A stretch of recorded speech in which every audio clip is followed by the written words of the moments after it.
Highland Park United Methodist Church graduating class of 2020. Congratulations on your graduation. I wanted to take just a few minutes on behalf of the church as a whole and say that we're proud of you, that we love you, and to give you a few just things to carry with you into the 13th grade, whatever the 13th grade is for you. And I thought, what better place to do this than on the top of the Tallison building? And I thought, what better to do than just simply to share with you a story. It's a story about someone who's about your age, maybe a little bit older, but not much. And in this story, there are three things that I would just love, that your church as a whole would just love for you to take with you. So it's a story about a guy named Peter. Like I said, Peter's about your age. He's 18, 19. He may be a little bit older than that, but he lives a long time ago and things are a little bit different. So at this point, he's already married and he's already in a career. And what his career is he's a fisherman. Now, I know that some of you are fishermen or you're fisherwomen, but he's a different kind of fisherman, okay? This guy, Peter, whose story I want to tell you today, whose story I think it can inspire you, can help you as you're thinking through, all right, what's next and all those things. He's a professional fisherman. Hey, his job is to fish. So if he doesn't catch fish, then he doesn't have any food to eat, he and his family. And if he doesn't catch any fish, he doesn't have any food to then sell at the market, to have money for his family. He's a professional fisherman. And one day he goes out fishing. And in fact, he fishes all night long. He and his brother, Andrew. They don't use poles, they use nets. So they're out in the boat, nets on the right side, nets on the left side of this lake all night long, and they don't even catch a minnow. So they come back to the shore after fishing all night long. And as they're cleaning their nets, you know, they've got to be a little dejected by this whole deal. They look over and they see this new preacher who's in town. He's a rabbi, he's a traveling preacher. And he's preaching by the seashore, by the side of the lake. And people are gathering around him so that he can't project enough for the people in the back to hear him. So he looks over at Peter's boat and he goes over and he gets in Peter's boat. And Peter and Andrew and this rabbi, they push out from the shore a little bit and create like a little natural amphitheater. You can picture what that looks like. He teaches for a little bit and then he looks at Peter, and Peter at this point thinks, okay, now I get to go home. I'm tired, I want to go clean up. And he says, Peter, go back out into the deep water and let down your nets for a catch. And at this point, Peter's got to be thinking, okay, buddy, like you may know all this religious stuff, but I know fishing and there are no fish out there, but he does it, okay? So he goes out into the deep water, throws down his nets, and lo and behold, he catches a bunch of fish.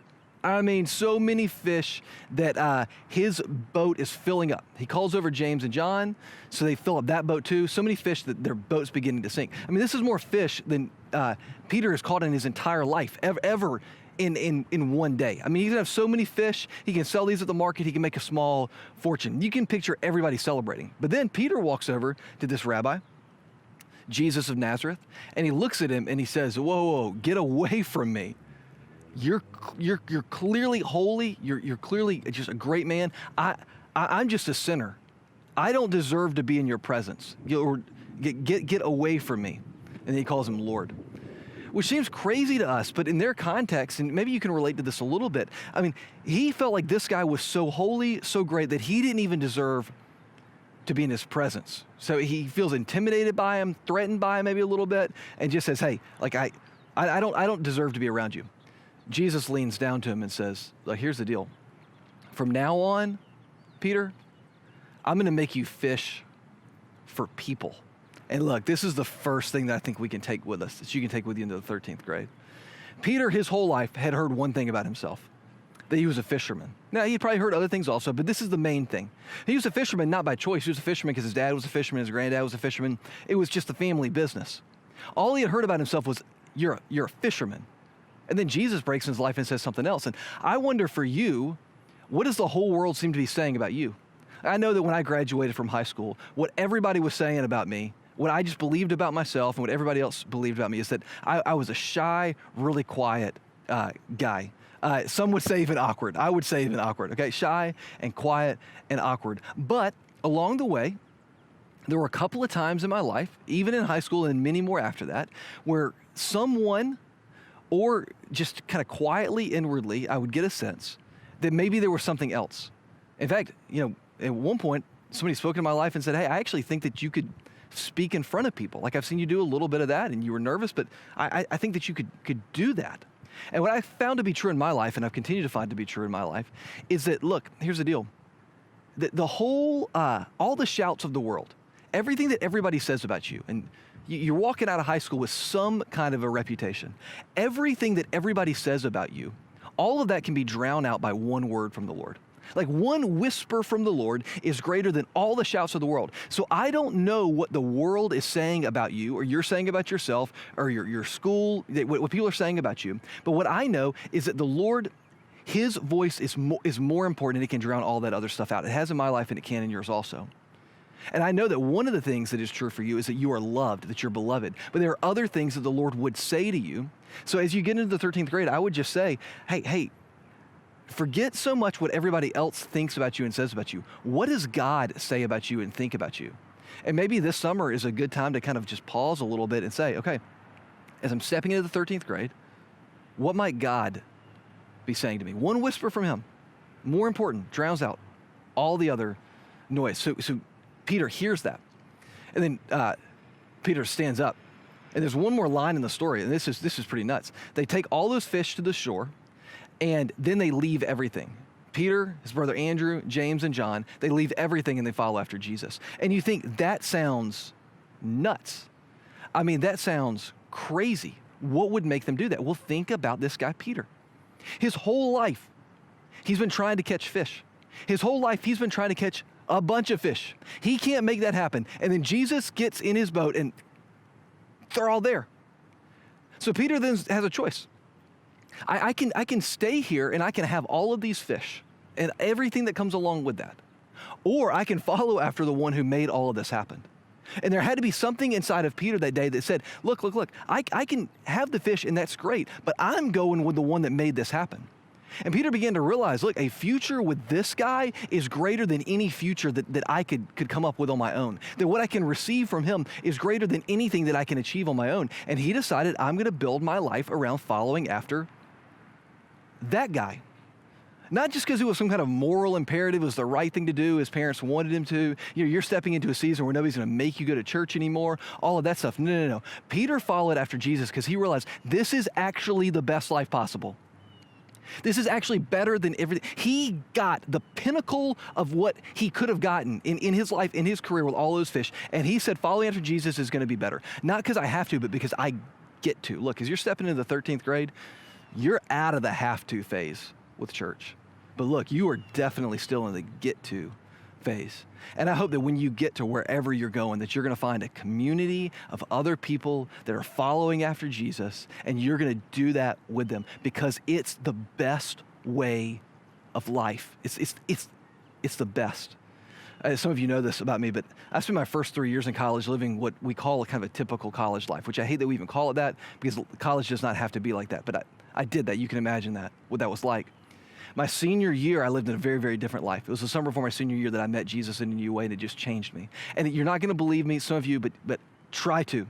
My senior year was my best year of college. Hands down, bar none, far and away better. I was living a different life. It wasn't the typical college life. I got away from a lot of stuff that I'd been doing before, and it was the best year of college. And I wish that all 4 years had been that way. I wish that I had known stepping into the 13th grade that the best way to do college possible was following after that guy. And Peter, he realizes that and he follows after him. Here's the last thing, just reflecting on the story as a whole. I mean, look, Peter did some amazing stuff. Peter decided to go back out into the deep water, even though he wanted to go home. Peter fell down at Jesus' feet. That's good. Peter left everything and followed Jesus. All of that stuff is great. Peter made great decisions. But what started the whole deal? I mean, what catalyzed the whole thing? What started it all that morning? It wasn't what Peter did. What got it started? I mean, think about this. What got it started that morning? It all got started when what? When Jesus got in Peter's boat. That's what started it all. And friends, look, here's the last thing that I just hope that you know, that your church hopes that you know as you step into the 13th grade, is that Jesus is in your boat. That he is in your life. That when you feel him and when you don't feel him, that when you're turning towards him and when you're turning away from him, that he is the constant. That he, by the power of the Holy Spirit, he's always with you. Always with you. One word from the Lord can drown out all the voices of the world. So I don't know what the world is saying about you, but I do know what the Lord is saying about you, saying that he loves you, and he's saying other great stuff about you too. Take some time, think about that. What is it that he's saying? Talk to people that are wise. We have an incredible youth staff. Talk to some of them. Talk to your life group leaders. What's the Lord saying to you? What's the Lord saying about you? One word from the Lord. And look, following after him is greater than following after anything else. Not because you have to, but because you get to. College can be great following after him like that. I know it.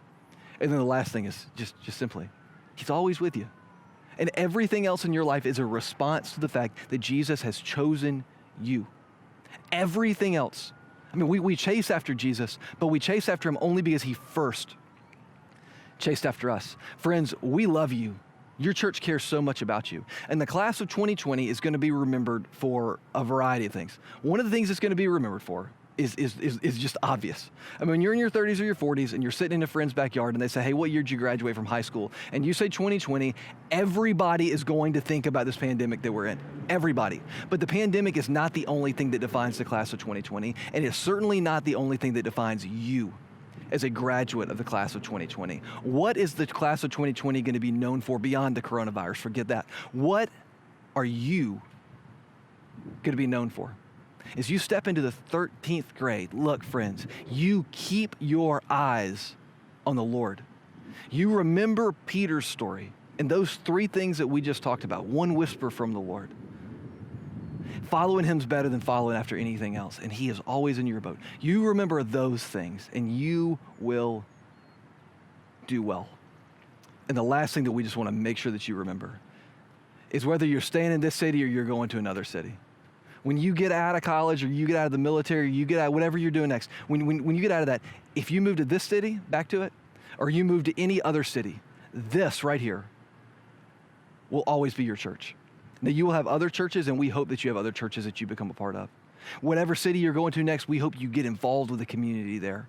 We hope that you get involved with the church, with the campus ministry, get involved there. But we want you to know that whether you're a member or not, blah, blah, it doesn't matter. This church right here will always be a church for you. Call your youth pastors anytime. Call me anytime. Call any of the other pastors of the church anytime. This church loves you. Jesus says it all comes down to two things: loving God and loving people. That simple message, it changed Peter's life. And that simple message is you step into the 13th grade. That's a message that you can carry with you also. It's all about just loving God and loving people. And the way that we can do that is by following after Jesus. He's gotten in our boats. He's gotten in our boats. And he is just saying, as I have chased after you, look, come and follow me. Come and follow me. Not because you have to, but because it's the best.